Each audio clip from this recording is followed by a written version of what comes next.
Hey everyone, I'm Martina Abrahams, and welcome to You Had Me at Black.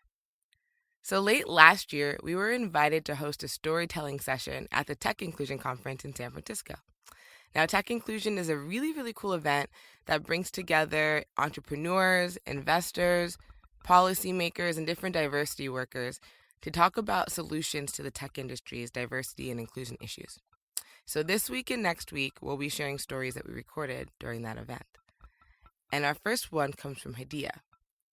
Hadiyah is the founder of HBCU to Startup. Now, that's a community that brings together HBCU students and grads that work in tech startups or are interested in working in tech startups. But before Hadiyah became a founder, she was an engineer. And one day, at her first job out of college, she received some really interesting and unexpected advice about how to handle workplace microaggressions. Here's what happened. I want you to breathe all this in, breathe all this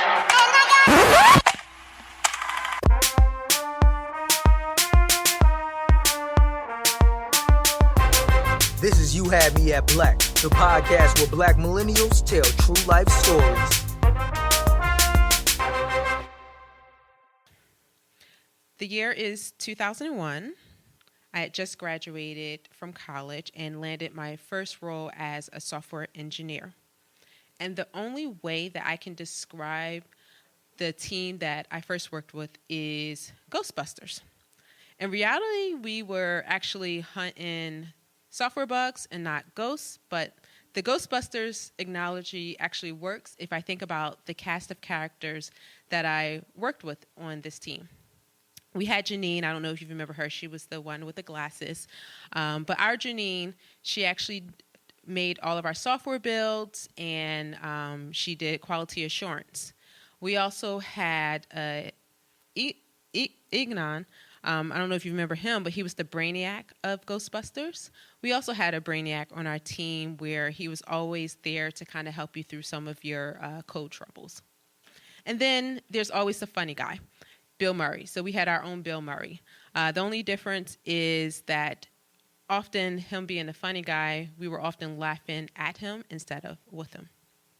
So I'm about maybe a couple months into my first role as a software engineer, and we're a pretty close team. We often grabbed lunch together, and we often worked late, which often meant that we had to grab dinner together. This particular night, we went and we grabbed dinner together. Maybe we grabbed Chinese takeout from the local Chinese restaurant, where we bring it back to the office, and we're all sitting around the cafeteria and probably engaging in typical coworker banter. Maybe we're talking about what was on TV last night. Maybe we're discussing sports. Anyhow, I'm sitting there, and I'm probably stuffing my face with some shrimp fried rice, and Bill Murray leans in, and he says to me, "So what's this thing with black guys in this respect?" And immediately, all I could do is give an awkward chuckle. One, because I can be awkward. And two, because he's Bill Murray, and often sometimes the things that he says are just funny. And in that moment of me awkwardly chuckling, but still trying to process what he just said to me, Eghan, who completely out of character, pipes up and decides to do what he thinks is his impression of a black man. So he puffs up his chest and he says, "I'm a black man, I'm a black man, I'm a black man." So awkwardness, offensive, everything just raised to a new level of 11. So I'm still trying to process what is happening or how I got to this conversation. And I could tell from my teammates that they have no idea of how comfortable I am or how awkward the situation is.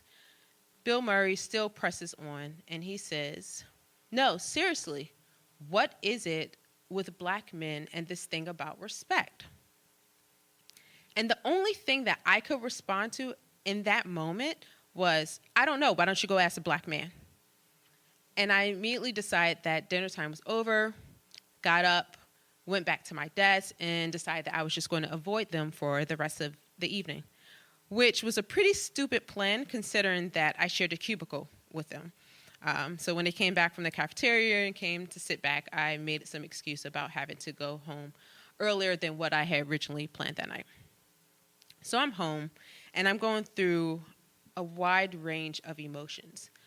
But the emotion that sticks out the most is anger. And I'm really angry. And the reasons why I'm angry have to do with, one, it's like having a group of friends that you're finally becoming cool with and then finding out, oh, they're just a tad bit racist. I'm also angry because maybe I was naive at that time, but I was going to work having conversations with my coworkers as a coworker, but they were having conversations with a black coworker. And then I was angry because we were cool, but maybe we just weren't that cool. I mean, you can make fun of and talk about your family members as much as you want, but when other people talk about your family members, that's like drawing the line. And so those were all the emotions that I was feeling that night. So I decided I had to do something. What is there to do? I'm 20 years old, and I'm probably the most annoying know-it-all that you would ever meet at that time. I decide that the best thing that I need to do is I need to now report this to HR. That's their job, right? They need to police conversations in the workplace. They need to make sure that we have a workplace that's comfortable for everyone, which means eliminate racist comments in the workplace.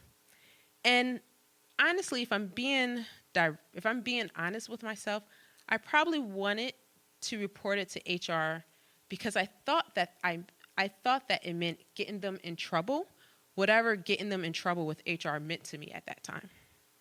So I decide at this moment that the best thing that I'm going to do is I'm going to report them to HR. I'm going to go into work earlier than usual because everyone knows that engineers don't get in before 9 a.m. The one thing that I didn't mention is that my manager is a black manager. And he's not just any black manager or black man. If I had to describe him, he's like Samuel L. Jackson. So going in, first thing in the morning, I had this new plan and probably had a bit of confidence in my step, knowing that I was going to go tell this story to Samuel L. Jackson. Walk in his office, and the first thing I say is, yeah, I need to report Bill and Eghan to HR. So he immediately jumps up, and I guess any manager would jump up if their 20-year-old direct report female comes in and says they need to file a report against two of their male direct reports. So he jumps up and he says, wait, what's going on? Shuts the door, asks me to sit down, and asks me what happened. So I explained the whole story to him from start to finish. And in that moment that I am explaining the story to him, I realized that we are outside of the construct of manager and employee, but inside the construct of two black people sharing this experience in the workspace. When I finish sharing the story, he looks at me and he says, "What do you want to do?" And I respond, "I want to do what I told you. I want to report them to HR." And he immediately says, "I will support you in whatever you want to do. And know this, you are a black female working in this industry. What you experienced yesterday is probably lightweight for some of the things that you are going to experience throughout your career. You're going to have to decide how you are going to handle conflict as it relates to you as a black woman in this space. And you're going to have to learn to choose your battles. So what is it that you want to do?" In that moment, I had in my head decided that I wasn't going to no longer report them to HR, but I think I told him, I was like, let me think about it. The reason why I decided not to report them to HR is not really what's important in this story. What's important in the story, or the reason why I'm sharing this story, is two reasons. One, it probably includes some of the best career advice I've ever received in my life, which includes not responding to conflict on emotion, but taking a step away and then coming back to it. The second is if I hadn't had a Black manager, I'm pretty sure I wouldn't have had that direct and honest feedback as it relates to me being a Black woman.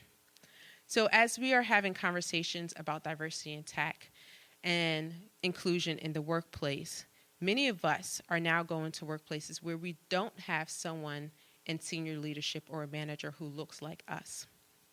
And so my story to you is that even if you do not have someone in your workplace, try to find someone outside, a mentor or a peer outside of the organization who can serve as that Samuel L. Jackson for you to deal with some of these conflicts that you will come to in your career as it relates to your identity in that workplace. And that's my story. Thanks for listening to You Had Me at Black. Be sure to check out this episode's description for musical credits. And if you like what you just heard, head to youhadmeatblack.com/B-side to subscribe to our newsletter and unlock access to exclusive videos, behind-the-scenes interviews, and specially curated music. That's youhadmeatblack.com/B-side.